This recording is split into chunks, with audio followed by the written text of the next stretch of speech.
السلام علیکم شاګردان ولادي وک چې روغ جوړ بس راځو د نن سبق ته د نن سبق چې دغه بیا هم د جملو قسمونه او ډولونه د جملو څو قسمه دي. اول دا خبره کوو، بیا دا چې د هر قسم هر ډول څنګه جوړیږي، د دې مثلا پازیټیو انټرګیټیو نیګیټیو سنټنسز دا څنګه جوړیږي، د دې کوم شرایط دا نن ډیر ضروري سبق دی. مشته خو سه ډیرې جملې هر ورځ څو ویډیو ما تاسو ته جوړ کړي دي چې مشته د انګلیش سپیکینګ لپاره جملې زده کوو. خو اوس په دې کې د جملې قسمونه راځي، لکه ساده سوالی منفي. اول خبر خدا ده، بل نو اوس دا ساده سوالی منفي جملې څنګه جوړیږي دا ډیره لازمي ده. دا خبره باندې سر خلاصول بیخي ډیر ضروري دي. راځي اول لپاره به د دې قسمونه درو بشم. د دې تقریبا 5 قسمه دي، په دې کې 3 قسم ډیر ضروری دي. د جملې 3 قسمه یا ډولونه ډیر زیات ضروری دي. اول لپاره پازیټیو سنټنس. پازیټیو معنا ساده، مثلا داسې خبره چې یو څوک خبر وکړي نه پاکه کې وسوال نه انکار. مثلا I am writing a letter، زه خط لیکم، دا یو ساده خبره ده. انټرګیټیو سنټنس سوالیه چې پاکه کې وسوال، مثلا is it raining outside، آیا د باندې باران ووري.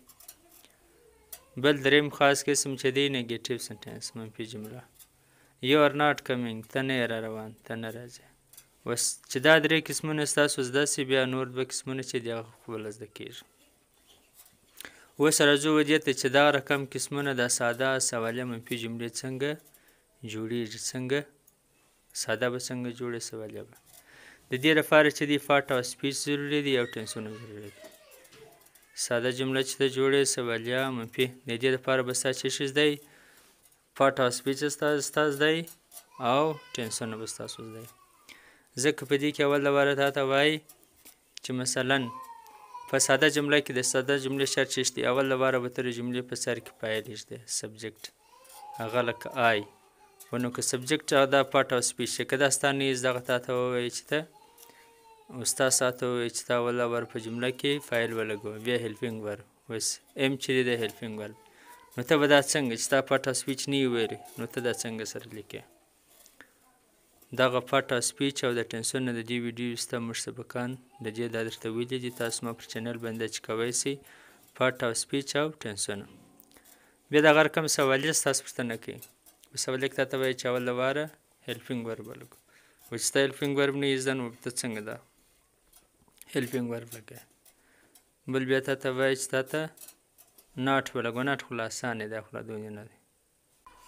ته وایي چې په دې کې اول فارم ولګو، سیکنډ فارم ولګو یا ترډ فارم ولګو. نو دا که ست ټنسونه نه زده دا به څنګه، دا خو د تیر وخت د روان وخت د موجوده وخت جملې راځي.